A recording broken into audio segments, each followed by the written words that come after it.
Kemarin. Keanekaragaman. Kalian misalnya lupa ya. Nah, pada kesempatan ini kita akan belajar bab baru nih, yaitu tentang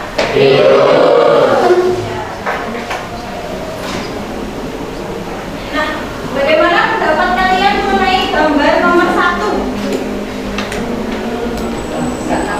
Susah nafas sampai ruang. Apa lagi? Iya. Itu kira-kira disebabkan oleh virus apa, bakteri? Virus ya. Kira-kira virus apa? Virus corona. Ya, betul ya. Dia adalah penyakit yang disebabkan oleh virus corona. Kemudian bagaimana dengan yang gambar nomor 2? Rabies. Nah, itu rabies itu disebabkan oleh virus atau bakteri? Virus. Yakin? Ada yang lain? Bakteri. Gigitan anjing. Oke. Jadi gambar kedua ini disebabkan oleh virus. Ada yang tahu nggak virus apa? Virus rabies. Nah, spesifiknya namanya virus apa? Ada yang tahu? Belum ya, belum tahu ya. Jadi penyakit rabies ini disebabkan oleh virus Lisa. Virus di mana Lisa ini adalah kemarahan. Jadi penderita rabies ini suka sekali emosional tidak stabil. Biasanya suka memukul, gitu ya. Nah, kemudian dia juga hidrofobia. Apa itu hidrofobia? Ya, takut air, benar. Nah, kira-kira kok takut air kenapa ya? Ada yang tahu nggak? Ya, karena virus itu menginfeksi sistem saraf pusat, di mana penderitanya itu akan merasa sakitan sekali ketika tenggorokannya itu menelan air atau air minumnya sendiri ya. Jadi dia bisa sampai kejang-kejang. Makanya di kejang-kejang itu dia bisa marah, bahkan muncul orang istilahnya. Kemudian kira-kira nomor 2 ini disebabkan atau disalurkan melalui apa? Gigitan anjing. Terus air minum. Cakaran ya. Terus ya, cakaran benar. Oke, kita lihat gambar ketiga. Apa yang pendapat kalian mengenai gambar ketiga? Rasa tubuh. Terus ada lagi? Ayo. Kelainan. Oke, apa lagi? Yang lain? Kekurangan gizi. Oke, benar, kekurangan gizi. Kira-kira itu disebabkan virus atau bakteri? Bakteri. Yakin? Yakin. Salah ya? Salah. Jadi nomor 3 itu disebabkan oleh virus polio. Nah, kira-kira bisa menular nggak virus ini? Bisa.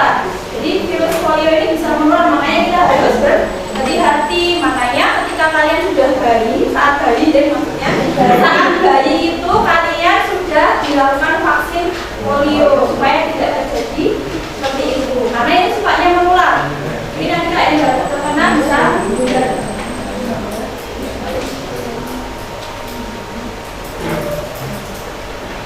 Oke, selanjutnya bagaimana pendapat kalian mengenai gambar-gambar ini? Satu. Terus? Rangga. Apa lagi? Oke. Olahraga. Itu kira-kira apa ya? Rangga yang ini itu apa? Pencegahan. Betul. Ada lagi? Ulangan kategori kami. Pencegahan dan pencegahan. Patut tindakan Apa? Menjaga supaya virus itu tidak. Jadi ini merupakan gambar bahwa kita sebagai masyarakat itu harus menjaga kesehatan dan penyebaran virus. Misalnya kayak kita batuk itu menggunakan masker. Jangan malah ini ya teman-temannya ya. Nanti kasihan. Terus juga ini ketika pandemi COVID-19 itu medisnya menggunakan APD ya. Ada yang pernah terkena corona di sini?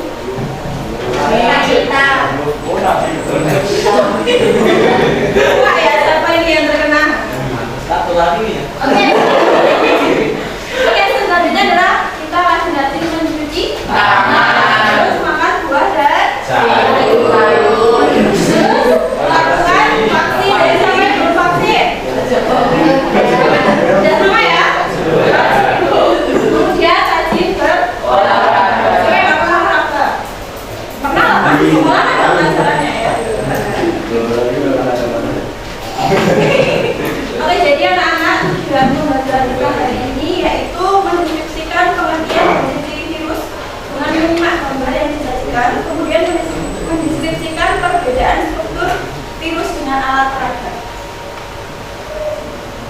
Nah, mengapa penting kita mempelajari virus? Penting kenapa? Agar tahu penyakit. Oke, macam-macam virus, penyakit dan sebagainya. Terus apa lagi? Betul, cara mencegah virus ya. Terus ada lagi? Agar tidak terkena.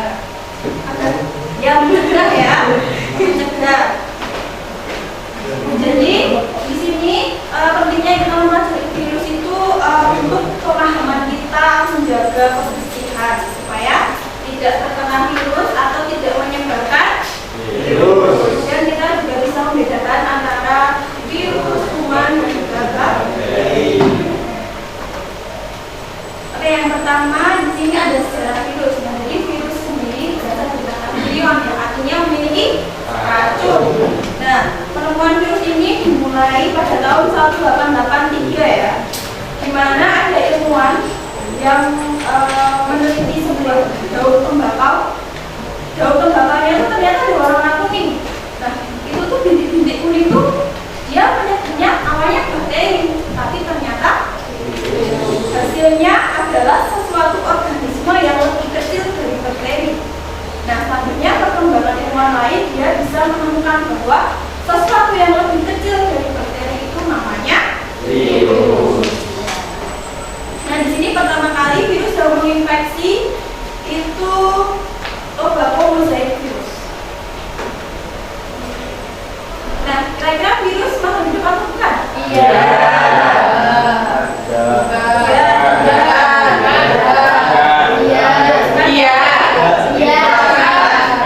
Menurut saya virus itu adalah makhluk hidup. Karena virus dikatakan hidup apabila seekor pada sel ikan dan berkembang biak dalam ikan. Ya, betul ya. Jadi makhluk virus itu dikatakan makhluk hidup ketika dia itu si virus itu menempel pada sel inang. Sel inang itu artinya hidup ya. Jadi dia bisa melakukan reproduksi di situ, memperbanyak di situ, membentuk diri virusnya di situ, dan bisa menyebarkan ke sel inang yang lain. Nah, kemudian kira-kira ada lagi? Mau menambahkan ini. Oh ya. Menurut saya tidak Bu. Jadi virus dikatakan benda mati karena virus bisa mengkristal. Ya. Jadi virus itu bisa mengkristal, makanya dia dikatakan makhluk tidak hidup. Nah, jadi jawabannya itu bukan ya atau tidak, tapi adalah virus merupakan peralihan antara makhluk tak hidup ke makhluk hidup. Oke, jadi alasannya tadi sudah benar ya? Paham?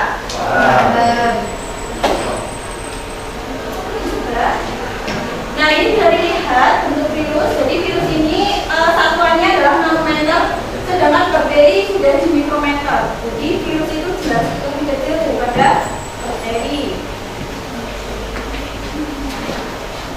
Kemudian ini ada ciri virus.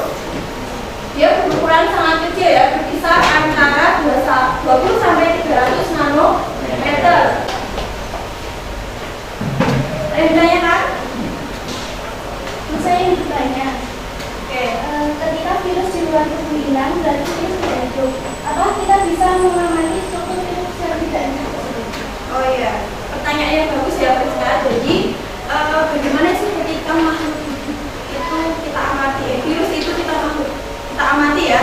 Jadi ketika si virus itu di dalam tubuh inang yang hidup, kita bisa mengamati bagaimana strukturnya, bagaimana reproduksinya, kemudian bagaimana dia membentuk tubuh virus, menggandakan dirinya gitu ya. Tapi gimana kalau misalnya dia di luar tubuh inang, kan dia posisinya mati ya. Nah, kira-kira kita bisa nggak ya? Nah, kita tetap bisa, tapi kita harus mengkristalkan virus itu. Jadi ada ilmuwan ya yang namanya Stanley itu berhasil melakukan pengkristalan pada virus sehingga beliau juga bisa mengamati struktur virusnya, tapi hanya struktur saja. Jadi tidak ada reproduksi di situ karena dia sudah mati di situ. Jadi ketika virus itu mengkristal, dia masuk ke sel inang dia hidup. Itu adalah perbedaan virus dengan sel lainnya. Makanya virus digolongkan sendiri ya, virus. Nah, di sini adalah bentuk virus. Di sini ada berbentuk batang. Itu contohnya tadi tobacco, mozaik virus. Ini ya bentuknya seperti ini. Kalau di mikroskop. Kemudian dia polihedra, misalnya adenovirus. Kemudian ada yang bola atau bulat. Kira-kira ini virus atau bakteri? Virus. Nah, kira-kira strukturnya ini sama atau berbeda ya? Berbeda ya. Jadi virus ini walaupun sama-sama virus, tapi strukturnya berbeda. Kira-kira ini nanti tergolong virus apa ya? Nah, terus strukturnya kira-kira fungsinya apa aja ya? Nah, pada tujuan seperti tujuan pembelajaran kali ini kita akan berdiskusi untuk menemukan jawabannya mengenai struktur virus ini ya. Oke, di sini Ibu ingin kalian berdiskusi berkelompok. Kemarin kelompoknya sudah ya, sudah terbentuk ya. Apakah sudah tempat duduknya sudah sesuai dengan kelompoknya? Oke, sudah. Jadi di sini Ibu ingin membagi untuk kelompok 1, 2, dan 3 mendapatkan virus ini. Virus ini ya. Nanti diselidiki ini virus apa ya? Terus strukturnya apa? Kemudian kelompok 4, 5, dan 6 mendapatkan virus ini. Kalau sudah, silakan bisa.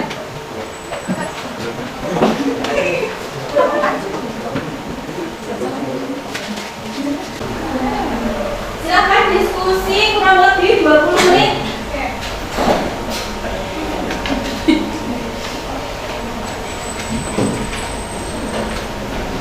Bu, ya, oh ya.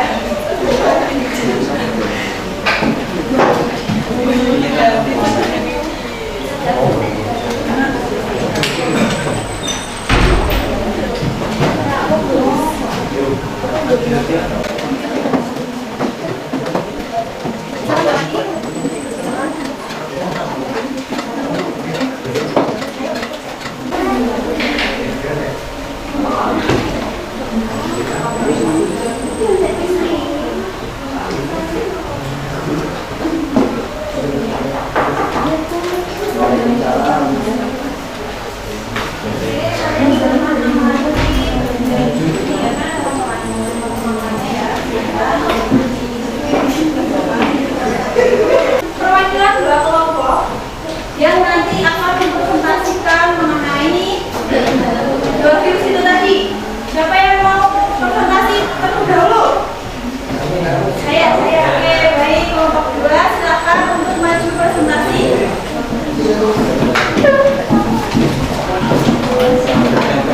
Assalamualaikum warahmatullahi wabarakatuh. Waalaikumsalam warahmatullahi wabarakatuh.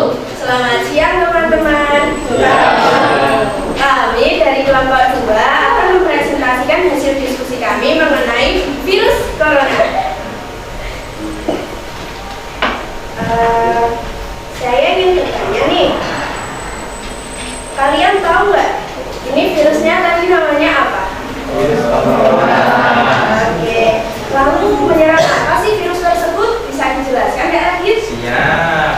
Virus ini dapat menyerang manusia dan hewan, menginfeksi organ-organ dalam tubuh seperti jantung, ginjal, dan hati. Virus ini dapat menyebar melalui aliran darah, mengakibatkan kerusakan serius pada organ-organ vital. Oke, untuk pertanyaan yang kedua, apa ya bentuk virus tersebut? Jadi bisa dilihat kan, bentuk virus ini itu bentuknya bulat. Untuk pertanyaan ketiga, tuliskan bagian struktur dari virus tersebut. Bisa dijelaskan? Apa? Untuk bagian dari virus tersebut adalah 1. RNA, 2. Nukleosid, 3. Small animal protein, 4. Membran protein, 5. Spike glycoprotein, dan 6. envelop. Oke, untuk pertanyaan yang keempat, bagaimana sih fungsi dari masing-masing bagian struktur virus? Yang pertama, ini ada RNA. Fungsinya yang berfungsi sebagai asam nukleat yang ketika bertemu dengan sel inang dapat membentuk salinan baru yang bisa terus menginfeksi sel lain. Oke, untuk nomor kedua ini ada nukleokapsid. Fungsinya adalah Sebagai inti dari virus yang berperan penting dalam menginisiasi respon imun. untuk nomor tiga ini ada small envelope protein. Fungsi dalam patogenesis, menangkap dan pelepasan virus. Untuk nomor empat ini ada membran protein. Berfungsi sebagai penyerang darah pasar berkaitan virus corona. Dan nomor lima ini ada spike glycoprotein. Berfungsi sebagai perantara masuknya karbonhidrat di spike virus ke dalam sel melalui interaksi dengan berbagai reseptor seluler. Oke, dan yang terakhir ini nomor 6 namanya envelope. Fungsinya itu sebagai pelindung material genetik virus. Nomor 5, berikan contoh lain virus yang tentunya sama dengan virus tersebut. Ada virus influenza dan virus lainnya. Oke, jadi apakah teman-teman ada yang ingin ditanyakan? Ada yang bertanya? Oke, silakan. Tadi saya melihat kelompok patogenis. Dibedakan apa itu patogenis? Patogenis adalah istilah kedokteran jadi organisme membawa penyakit sehingga virus itu merupakan patogen. Ada yang ingin bertanya lagi ke kelompok 2? Izin bertanya, kenapa sih virus COVID hanya menyerang organ-organ tertentu?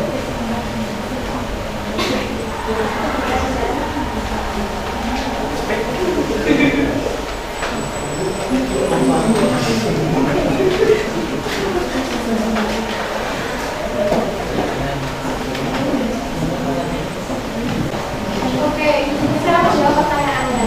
Karena virus memiliki sifat yang spesifik, sebab dia virus mempunyai reseptor yang berbeda untuk dapat diterima oleh reseptor pada sel organ tertentu.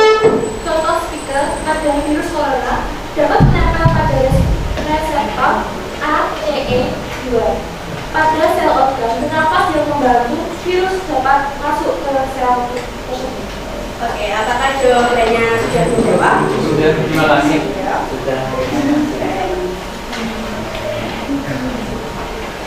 Oke, jadi kesimpulan yang kami dapatkan dari mempelajari virus corona adalah virus adalah organisme yang berukuran sangat kecil, bahkan lebih kecil dari bakteri.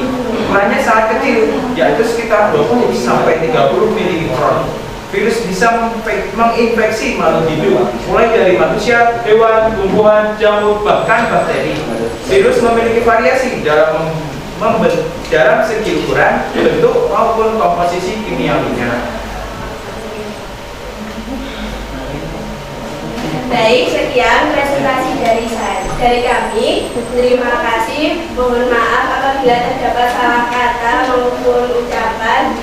Saya akhiri. Wassalamualaikum warahmatullahi wabarakatuh. Waalaikumsalam warahmatullahi wabarakatuh.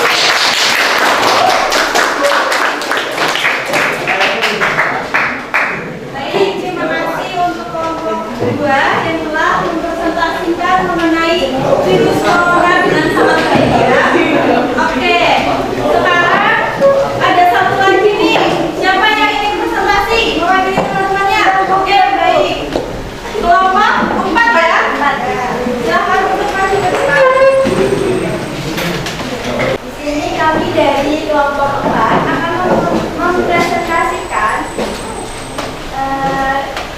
kami tentang bacteriophage. Itu merupakan satu virus. Jadi yang pertama, apa nama virus tersebut? Menyerang apa virus tersebut? Nah, virus tersebut bernama Bacteriophage, merupakan salah satu jenis virus yang dapat membunuh bakteri. Virus ini mengandung DNA atau RNA dan protein reseptor spesifik yang cocok pada target bakteri inang sehingga kerja bakteriophage sangatlah spesifik. 2. Apa bentuk virus tersebut? Virus bacteriophage. 3. Tuliskan bagian struktur bagian struktur dari virus Papilloma itu yang pertama di sini ada vaksin, yang kedua di sini ada leher, dan yang ketiga ini namanya struktur ekor, yang keempat lempeng dasar, yang kelima rambut ekor, dan yang di bawah ini keenam itu ada jarum penusuk. Bagaimana fungsi dari masing-masing bagian struktur virus? Fungsi dari bagian-bagian virus ini adalah yang pertama, vaksin berfungsi untuk melindungi membungkus materi virus. Kedua, leher berfungsi untuk kepala dan ekor dan menjadi saluran keluarnya asam nukleat melalui ekor. Yang ketiga, selubung ekor berfungsi untuk menginfeksi sel inang. Yang keempat, lempeng dasar berfungsi untuk tempat letaknya serabut ekor dan jarum penusuk. Kelima, serabut ekor untuk meletakkan virus pada sel inang. Keenam, jarum penusuk untuk melubungi sel inang. Baik, kesimpulan dari kelompok kami adalah Kerumunan topik yang menginfeksi organisme biologis. Virus bersifat parasit obligat. Hal tersebut disebabkan karena virusnya dapat bereproduksi di dalam material hidup dengan menginvasi dan memanfaatkan makhluk hidup karena virus tidak dapat karena virus tidak memiliki perlengkapan selular untuk bereproduksi sendiri. baik teman-teman, apakah ada yang ingin bertanya? Saya ya silakan. Izin bertanya, tapi waktu presentasi di kelompok 2, oh benar nih ada istilah nukleokapsid. Nah, tapi di kelompok kalian menyebutkan istilah kapsid. Nah, jadi kedua istilah tersebut itu sama atau berbeda sih? Ini dia. Kita boleh diskusi dulu ya. Ya.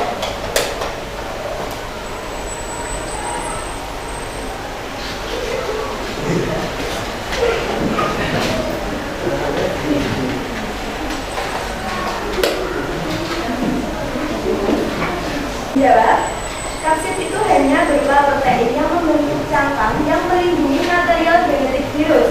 Sedangkan nukleokapsid adalah gabungan antara kapsid dan selubung nukleat. Sudah ya? Sudah. Terima kasih. Ada yang bertanya lagi? Cukup ya? Ya cukup. Baik teman-teman, kami akan mengakhiri presentasi kami pada hari ini. Sekian dari kelompok 4, apabila ada salah dan mohon maaf. Terima kasih atas atensi teman-teman semua. Wassalamualaikum warahmatullahi wabarakatuh. Waalaikumsalam warahmatullahi wabarakatuh. Lanjut. Ini ada yang ditanyakan lagi nggak terkait presentasi tadi mengenai virus corona dan bakteri Eropa? Jadi kan kalian sudah mengetahui itu. Tadi ternyata ada virus corona dan juga virus bakteri Eropa. Ada kan yang ditanyakan lagi tidak? Saya sudah paham ya? Ya. Baik, di sini. Jadi kita akan menyimpulkan nih. Jadi virus atau karakteristik virus itu tadi berukuran sangat kecil. Nah, ini yang saya katakan tadi ya. Jadi virus itu dia memiliki karakteristik yang berbeda tadi, bisa disebut mati tapi juga bisa disebut hidup. Makanya dia digolongkan ke dalam kelompok tersendiri. Nah, tadi struktur virus bakteriopak. Di sini ada kapsid. Kapsid tadi berfungsi untuk apa yo? Melindungi apa? Ya, melindungi asam nukleat dan juga protein. Jadi dia sebagai pelindungnya. Kemudian yang keempat ada nukleokapsid protein. Dia sebagai apa? Ya, dia sebagai inti virus yang berperan penting dalam menginduksi respon imun. Siapa yang bisa menyimpulkan pembelajaran kali ini? Ada yang mau menyimpulkan? Fadila, ya Fadila.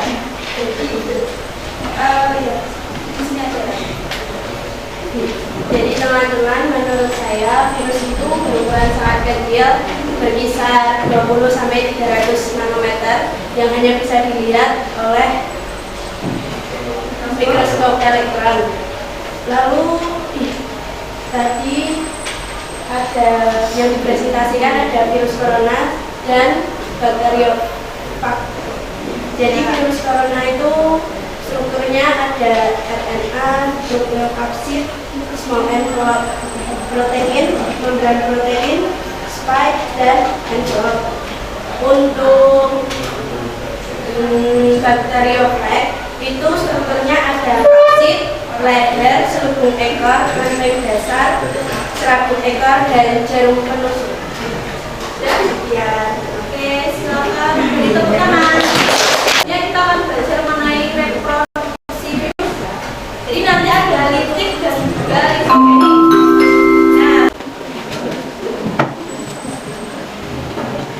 Nah, silakan dicek di grup kelas. Saya sudah mengirimkan penilaian antar teman kelompok. Saya melakukan referensi pembelajaran hari ini. Nah, boleh pesan-pesan, boleh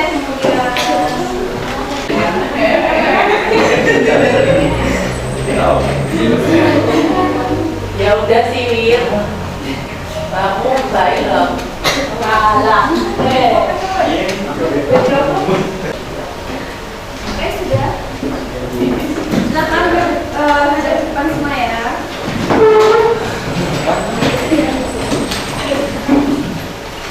Oke, baik. Terima kasih untuk pembelajaran pertemuan pada kali ini. Nah, kita berdoa terlebih dahulu. Berdoa dimulai. Doa. Ya, dari saya, mohon maaf. Wassalamualaikum warahmatullahi wabarakatuh.